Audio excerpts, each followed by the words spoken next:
ओडिशा राज्यसभा निर्वाचन भाजपार दबदबा बीजेडी गोटे विजय।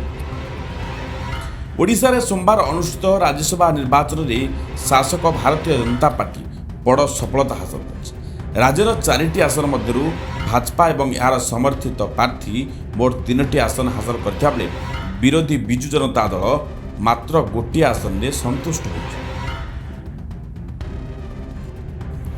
भाजपार राज्य सभापति मनमोहन सामल और वर्तमान एमपी सुजित कुमार दलीय प्रार्थी भाव निर्वाचित होते 22 वर्ष पर सामल पुणी थे राज्यसभा को फेरी चतुर्थ आसन पर होता कड़ा मुकाबला भाजपा समर्थित स्वाधीन प्रार्थी तथा अभिज्ञ राजनेता दिलीप राय विजयी होते।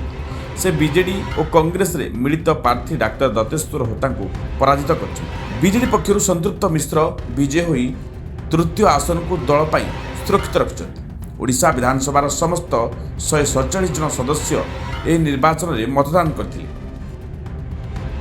2024 विधानसभा निर्वाचन में भाजपार विजय पर यह फलाफल राज्य राजनीति में दलर स्थिति को आउर मजबूत कर। अन्यपटे विरोधी दलर नेता नवीन पट्टनायक भाजपा विरोध में घोड़ा बेपार अभियोग आनी। Bureau report Satyakam news 24 Odia.